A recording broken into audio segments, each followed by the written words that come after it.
Beeswax is a structural substance made by bees. It is used to create their living space, the hives and the combs, and it's comprised from over 300 different compounds. It's so many, mainly fats and oils that harden when they come in contact with the air. Since it is produced by the bees, their diet and environment are huge factors in determining what is actually going to be in the composition. This includes the region in which they live, and so beeswax will be slightly different based on where it comes from. Additionally, the typical odor depends on the honey, the bees, and the pollen that was used to create it, so they're going to be relatively unique. So while it's all beeswax, not all beeswax is exactly the same. It is usually naturally yellow in color and can often be pressure filtered and further processed to produce a white beeswax. Also, colored pigment can be added to produce all kinds of different colored waxes. So if you're preferring a unique style or color for crafting, it likely can be available or made. So beeswax has a few great uses in leathercraft. Let's check out what a couple of those are. So one is when we apply beeswax to edges. And essentially we're going to use the durable water resistant properties of the wax to actually help seal our edges in and protect them from getting moisture and dirt and things in there. So for example, here's a typical edge of a vegetable tan piece of leather that is unprotected. And you can see those edge fibers relatively exposed there. When we coat it with beeswax through burnishing, we're essentially going to let that beeswax sink into those fibers, and then when it dries, create a bit of a hard coating over it and an edge to it. And so to do that, we're typically going to create heat through friction. That's what burnishing is usually doing. And when we rub on the leather material, for example, here's our unburnished edge, we're going to use a burnisher, and through friction, we're going to create heat. So when we're doing that, it's going to help melt the beeswax. So that process is typically going to be rubbing this wax over the edge to get it kind of all over here, and then applying that friction to kind of melt that wax and also begin to, through that same heating mechanism, begin to change the fiber composition on the edges and kind of fusing them together a little bit. So the key ingredient there is going to be heat. And so when we're doing the manual burnishing, that's going to be creating that friction, which is going to be generating that heat. So when we're looking at beeswax, let's see what happens when we apply a consistent heat source to it. And as we see there, it begins to melt. And it liquefies, becomes very malleable. And then, very quickly, we can see how that cools and then hardens. So you've probably seen this before with a candle, but that's how wax does what wax does.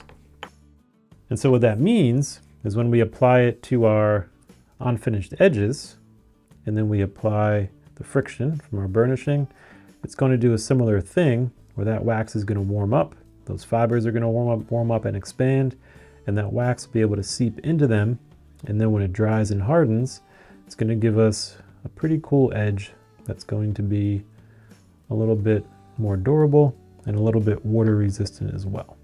So let's look at a comparison of how that water resistance helps as well. So here we've got our unfinished leather edge, and let's take some water and we'll drop it on. So you can see it kind of absorbs it right in there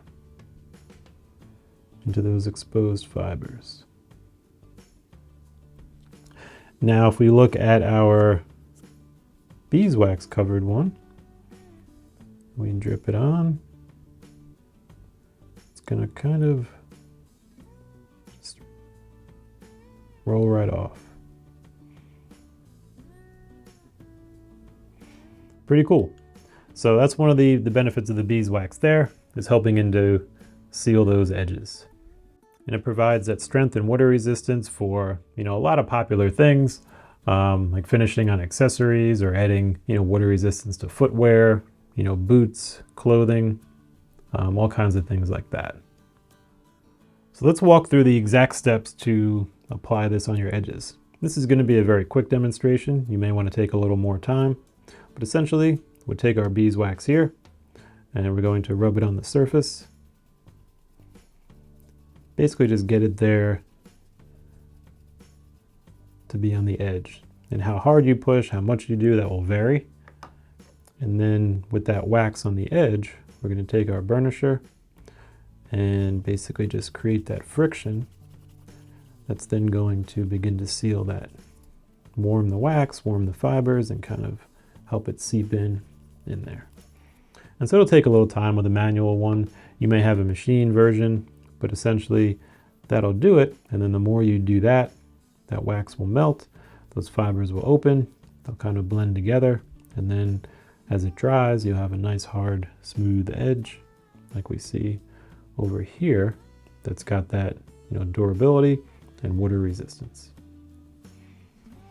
And here's a few tips for selecting and using beeswax. First, you want to look for primarily a 100% natural beeswax. And if you want minimal color difference from the leather that you're applying it on, it's going to be good to look for a white beeswax. The yellow is great as well, but if you want something that's going to be as clear as possible or as translucent as possible, you're going to want to look for a white one. And once you have it, you want to make sure to store it in a cool, dry place. Obviously, as it gets hot, it's going to melt, and so if you want it in high quality, cool and dry is the way to go. So there you have it. When looking for a substance that can add aesthetic appeal, wear protection, water resistance, and durability, beeswax makes a really great option. If you have a question or experience to share, please let us know. And there you have it. Until next time.